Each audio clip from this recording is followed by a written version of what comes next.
Welcome back to the History and Philosophy of Science. This is your Week 5 intro and Week 4 review. Last week we were asking the question of why science got its start in Europe rather than some other part of the world. And not only got its start, but really grew there initially. And we looked at a couple of interesting resources. One was an article by Singh that basically surveyed all the ideas over the years that have come out about this among scientific historians. The other was the book Guns, Germs, and Steel, and we had a documentary to watch on that, and also the Wikipedia article was a pretty good summary of that book. So hopefully you got a chance to look at all of that stuff, and if you didn't, please do so. Your final project is going to give you a chance to kind of show what you've learned in all these areas again, and we'll talk about that next week. Okay, I just wanted to go over these a bit because I want to go into just a little bit more depth on a couple of things that Singh and Diamond brought out and maybe didn't bring out about these issues, and also talk about some of the things that you brought out in your forum discussion. First of all, the role of genius. That's where Singh started, and that's what several of you seem to gravitate towards. I think the thing is that there have always been geniuses in all races and all countries and all times. All right, and I think Diamond makes a pretty good case for this in his documentary, and Singh also mentioned this as well. So he kind of almost dismissed this argument, and I really think we can pretty much dismiss it, because here's the thing: even if we admit that, wow, there's not too many people like Newton in the world, and that may be the case, but you kind of have to ask the question of where Newton came from, because presumably he, at least to some degree, was a product of his society and culture, or he could have been. And so if he was, then what were the factors in society that caused a Newton to arise in Europe rather than in China around that time? Okay, so we don't really get away from the argument there. I mean, unless we're going to try to say that Europeans are intellectually superior genetically, which is simply not true. Okay, so let's not even go there. Now, one thing I want to bring out is Malcolm Gladwell brought out an interesting point in his book called Outliers, which is that if you look at the people that we normally consider like super talented or geniuses, if you look at them, almost invariably they have put a tremendous amount of time into developing those abilities, and this includes musicians and artists and swimmers, sports players, all that kind of stuff. They put in basically a minimum of 10,000 hours is what's essentially required. 10,000 hours of practice. So for one thing, to develop anything to such a high degree, any skill to such a high degree or any depth of knowledge takes a tremendous amount of time and practice. All right, and so that is required. So you got to be able to get that amount of time in your schedule. All right, the other thing is, are there cultural factors that encourage somebody to pursue science, that encourage Newton to pursue science, and that enabled him to do so? They gave him the tools, the mathematical tools to do so. Of course, he created his own mathematical tools. All right, but let's talk about the next topic. That is religion. And in this context, it was that religious dogmas have in the past, and maybe the present, restricted freedom of thought. So this is taken to be a possible argument for the birth of science in Europe. I'm not sure why, because sure, actually they had, the religion, the Roman Catholic religion actually restricted Copernicus and Galileo's expression of their thought to some degree. Although it's interesting, and one of you brought this out, that they did it anyway, right? At least to a large degree, they did it anyway. So I'm not sure how much of a hampering effect that had. However, I do think that this argument possibly has some weight, and this is why. Because there's this guy named Francis Bacon, and he came around, let's see, I've got a little quote from him here. 1620 was when he did a lot of his writing. And he is known as the father of the scientific method. And he's also famous for kind of promoting this kind of question authority and question anything attitude. Now, this was 1620, so this was a little after Copernicus and Galileo. But he wrote this. He said, "There are 4 classes of idols which beset men's minds. To these, for distinction's sake, I have assigned names, calling the first class idols of the tribe. Now, idols of the tribe were errors and prejudices common to human nature. So like I don't know, a common sense sort of thing. The second, idols of the cave. These were personal misconceptions and prejudices. The third, idols of the marketplace. These were errors due to language inadequacies and social interactions. And then fourth, idols of the theater, philosophical dogmas. Now, his idea was that he wanted to crush and what he called clear away these idols. He wanted to clear them away. Now, that's very significant that he was basically wanted to take all the sacred cows and he wanted to get rid of all the unquestioned dogmas, or at least to question them. He believed that nothing was above question. And this was really kind of symbolic of the whole scientific mindset, I think, in many ways.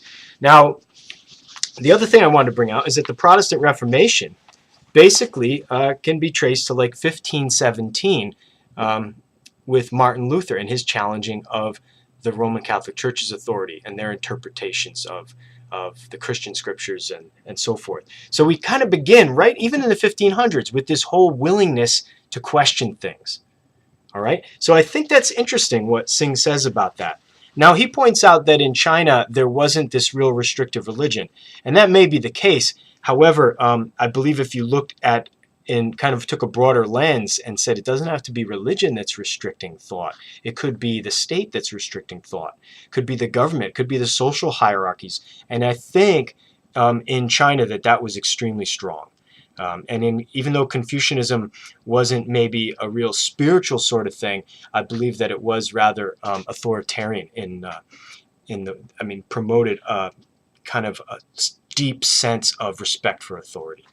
All right, and so that could have had the same effect.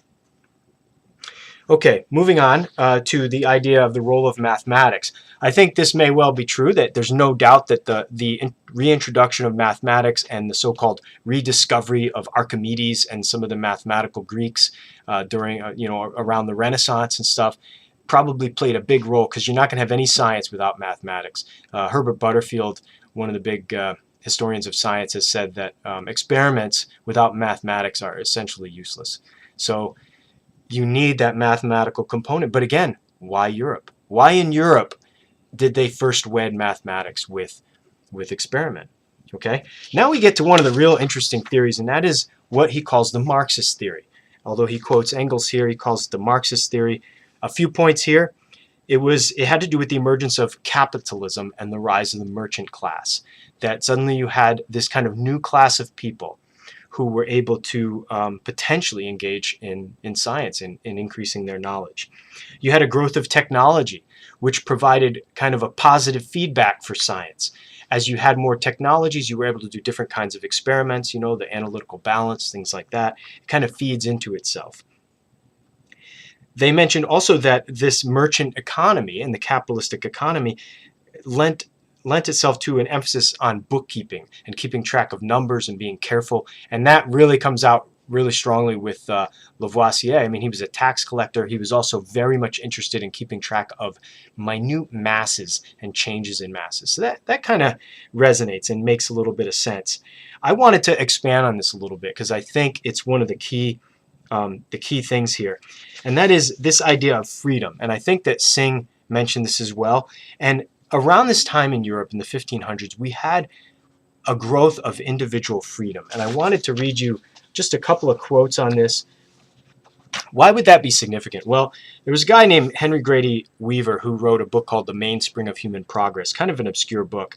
But his argument was this: only an individual human being can generate human energy.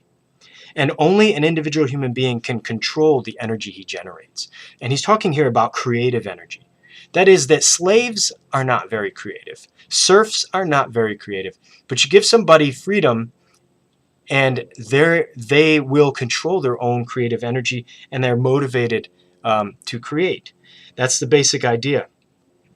And this is tied to religion, though. And here's a quote from Rose Wilder Lane, who wrote a book called The Discovery of Freedom. She was the daughter of Laura Ingalls Wilder of the Little House books.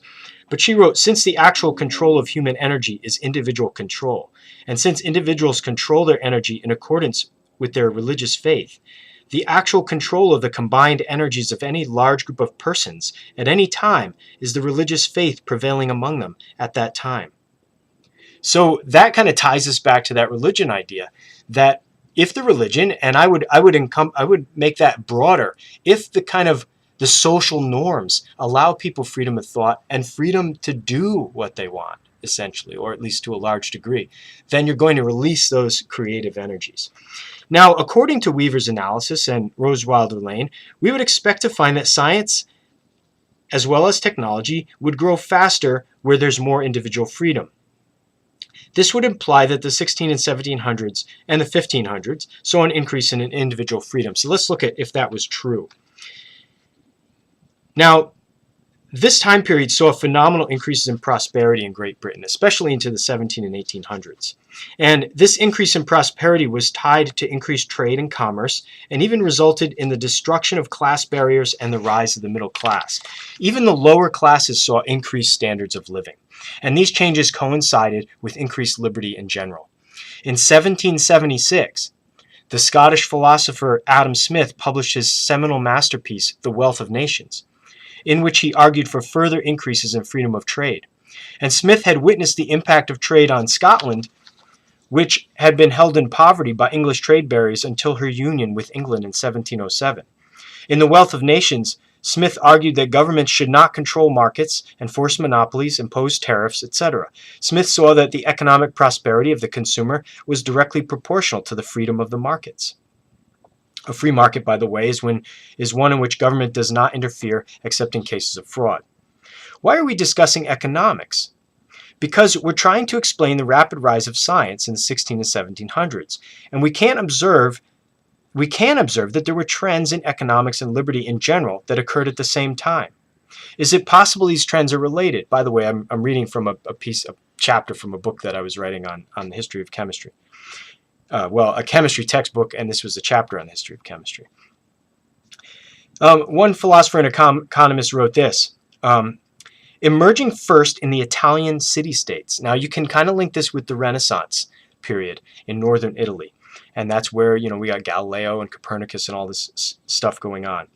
In these Italian city-states, free market capitalism arrived full scale with the Industrial Revolution in Western Europe. Or emerging first in the Italian city-states, free market capitalism arrived full scale with the Industrial Revolution in Western Europe, a revolution that brought about a remarkable release of creative energy and productive ability, an enormous increase in production. Now, another historian wrote this. He wrote that new and more productive machines did not spring forth mysteriously and spontaneously, nor was the spectacular expansion of technical and scientific knowledge somehow inevitable.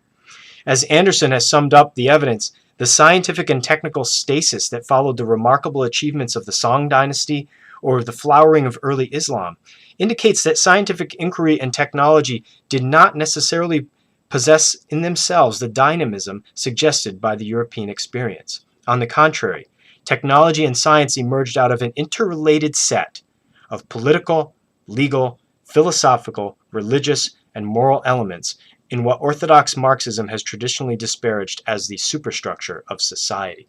So it was kind of an interrelated set of conditions, a perfect storm, and I think one of you even used that term perfect storm in your forum response. But this perfect storm did include the political freedom. Now, let me read you what, and hopefully you read this, but let me just read you what the summary of Diamond said on the Wikipedia article about this. Diamond proposes geographical explanations even for why Western European societies, rather than other Eurasian powers such as China, have been the dominant colonizers. Claiming Europe's geography favored balkanization into smaller, closer nation-states bordered by natural barriers of mountains, rivers, and coastline. Threats posed by immediate neighbors ensured governments that suppressed economic and technological process soon corrected their mistakes or were outcompeted relatively quickly, such as the counter-progressive Polish regime, whilst the region's leading powers changed over time. So here's the idea. If there's a lot of little countries all surrounding each other, then they basically have like a competitive market for people. So merchants, for example, will move to those countries that are freer, where they can more freely express what they want to do with their business. And the same thing with scientists even. And so the Italian city-states, for example, was just that sort of situation, where you had a lot of competing economies. And I've read this before too, this put this way. If you think about something like the Roman Empire, basically, if you're part of the Roman Empire, you can't get out of the Roman Empire. Or I think the same thing was true in China. If you're part of the Chinese Empire, you can't get out of there.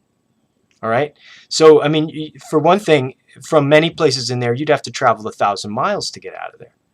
Okay? So, you're basically trapped and you don't have any options. So, that was Singh's argument. I'm sorry, that wasn't Singh's argument. That was kind of an expansion on what Singh called the Marxist argument. All right, and I wanted to touch on one more thing, and that is the kind of a reprise on the role of religion, and that is something that Singh did mention, but this, just to expand on a little bit, other historians of science have mentioned this and brought this out, and basically what they're saying is that if you have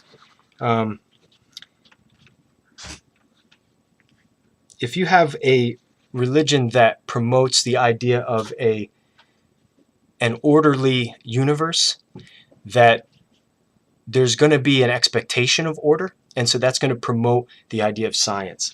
And Herbert Butterfield even mentions this. He says it was felt that there would be something defective in creation itself, something not quite worthy of God, unless the whole system of the universe could be shown to be interlocking, so that it carried the pattern of reasonableness and orderliness.